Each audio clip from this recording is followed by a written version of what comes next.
Good evening, everyone, and welcome to a special edition of Transpicuous News, Transpicuous Views.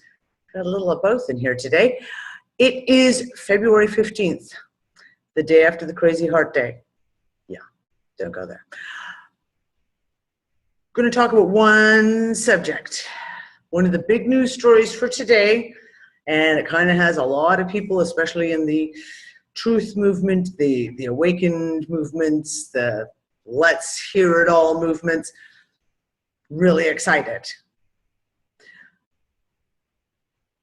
And before everyone gets mad at me for bursting bubbles, we talk about neutrality, remaining in a neutral place, being the observer, okay? What we're going to talk about tonight is a topic of conversation I've been having for a long time. And it's a really important one for people to see through, perhaps, some of the hype. So I'll take you in and we're going to take a look at the story. And, of course, the big news, Kennedy and Niro had a press conference today, released a letter to the media announcing that they will give $100,000 to anyone who can prove that Mercury is safe to give in vaccines. Prove that it's safe, because there are no studies. It's never been proven. So it's kind of a fun one. Now, here's the thing.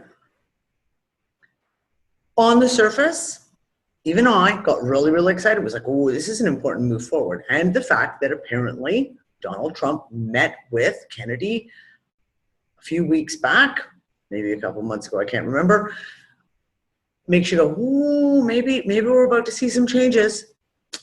Trump did say some stuff about vaccines. Maybe we're going to see some changes. But when I went through and read the letter, there are some glaring pieces that should not be missed when looking at this information. So if you have seen the news story, right? Letter from Robert F. Kennedy Jr. and Robert De Niro to American journalists. And it's all about the vaccine. Now, we're going to point out, I'm just going to touch on a few highlights here. Okay, one of the big ones in the second paragraph. We are both pro-vaccine. We need to say this at the outset to contravene the reflexive public relations ploy of labeling every vaccine safety advocate anti-vaccine. True. That is one of the biggest things that they have been doing for eons, is basically if you say you want to talk about safety in vaccines, they label you anti-vaccine, which isn't necessarily the truth. Okay? Now, follow along here. Both of us have had all our children vaccinated, and we support policies that promote vaccine coverage. We want vaccines that are as safe as possible, robust, transparent science, and vigorous oversight by independent regulators who are free from corrupt conflicts of interest. Which, of course, at this point in time, there is so much conflict of interest in the vaccine industry and in politics in general as to be one of the most scariest things ever. If you do your homework and you actually research lobbyist groups for the vaccine industry, yeah. So they go on and they talk about basic facts. They talk about the dangers of mercury, thimerosal, which is what it's called in vaccines. It's not called mercury, it's called thimerosal. They talk about it being a potent neurotoxin that damages children's brains. Absolutely true. Absolutely 100% factual. Okay?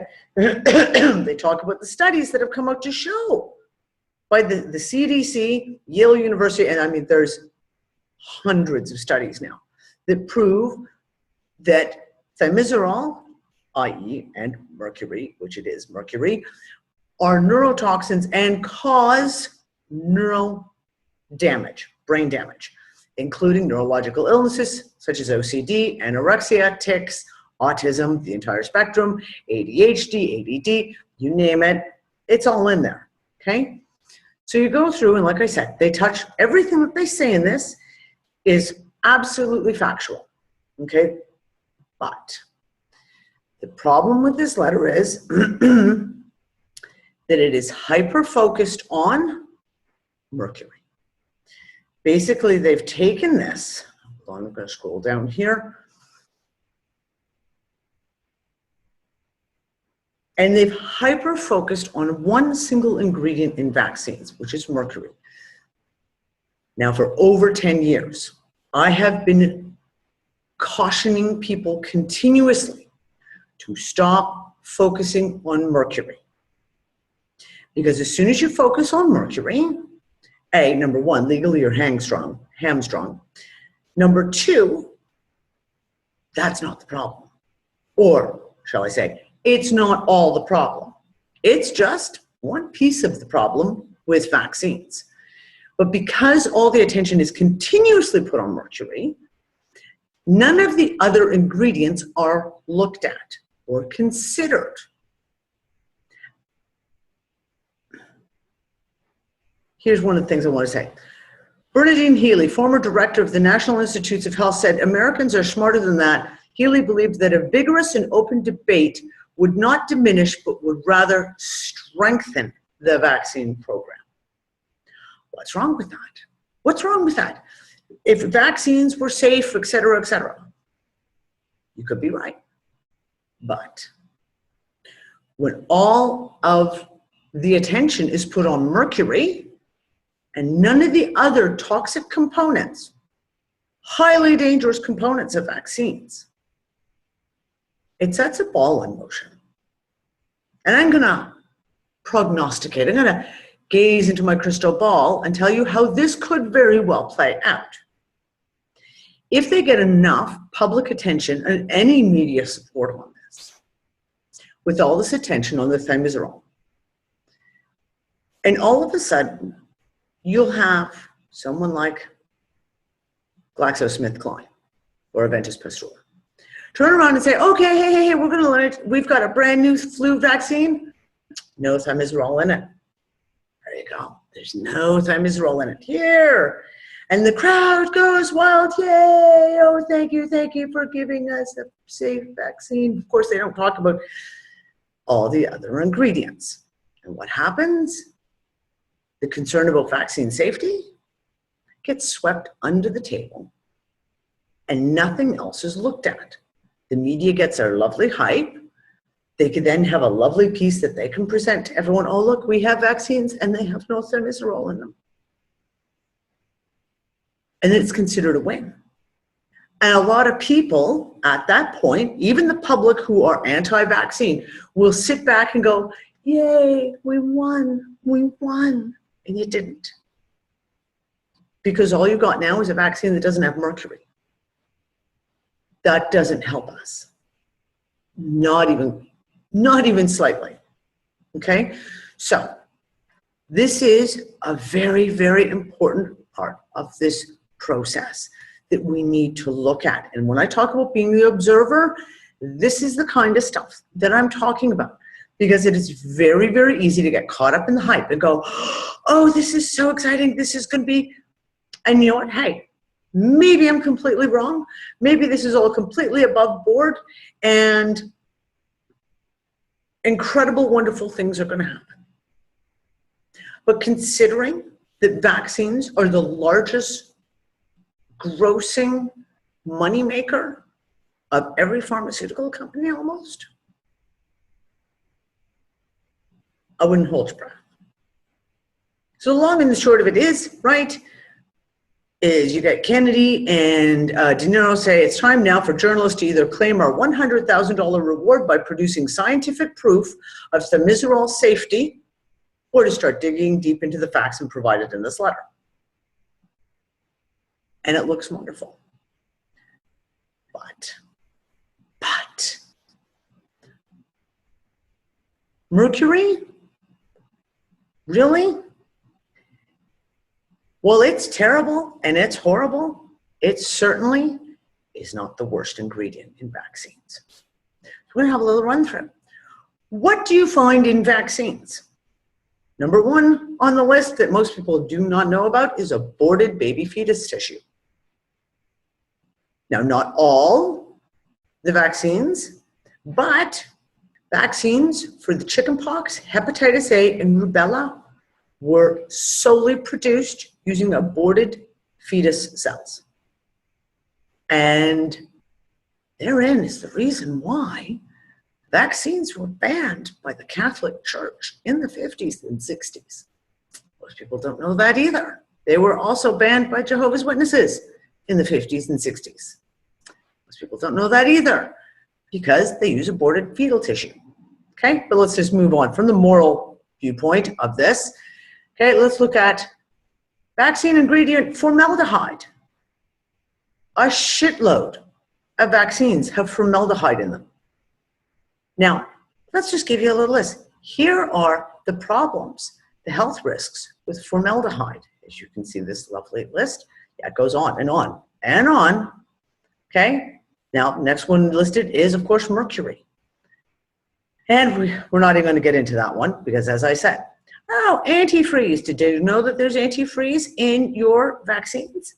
Not all of them, but it's definitely in the polio vaccine. Now, the big one that has become so big, and yet there's so few people talking about it, is aluminum. Aluminum is the #1 adjuvant used in vaccines. It is in almost every vaccine. It is a carcinogen, it is a cardiovascular blood toxicant, it's a neurotoxin, and a respiratory toxin.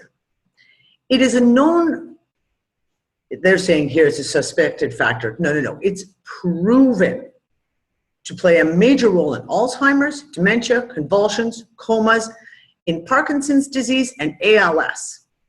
And those are just the grown-up diseases we're talking about.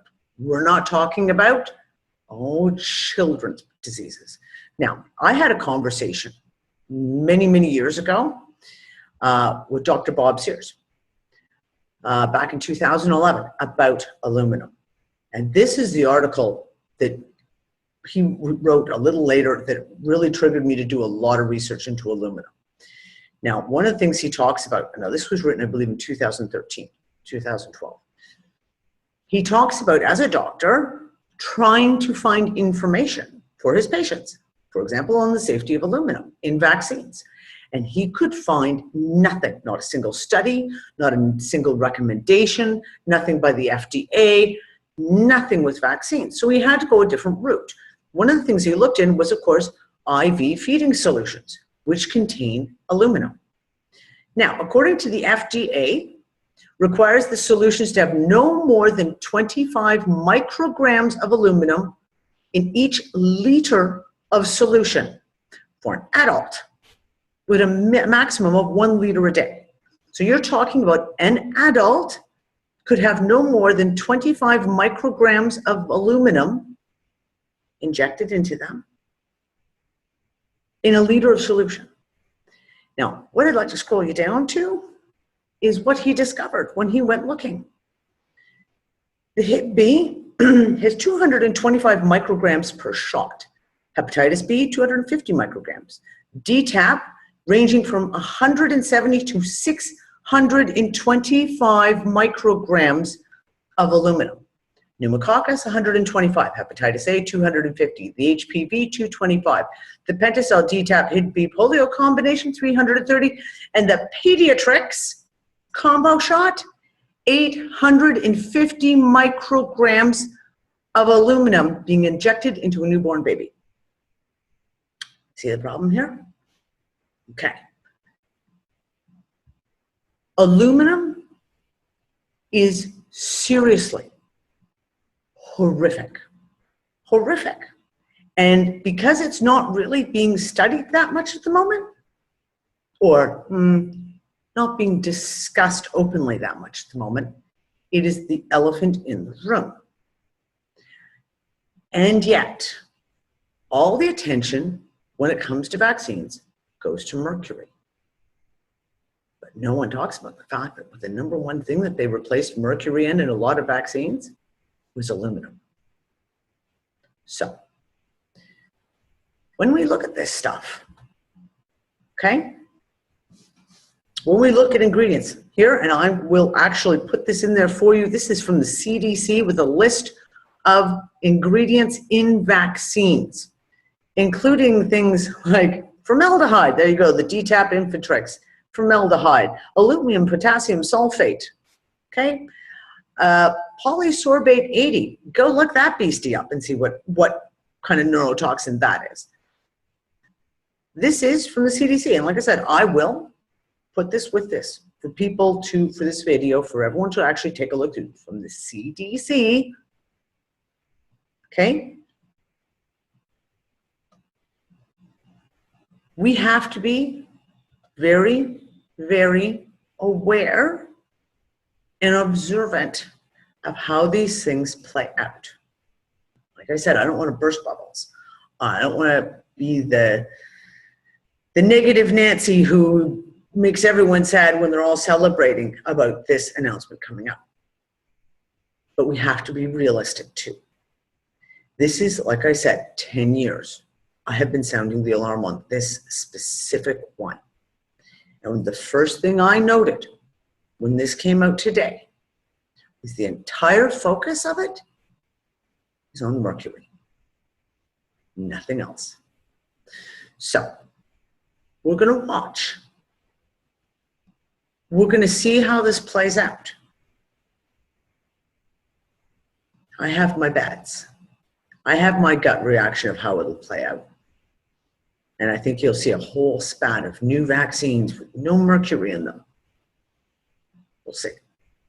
Anyways, that's all I wanted to talk to you about tonight. I will put lots of information for you in the links below in the article on Removing the Shackles. And I'll talk to you again soon. Bye, guys.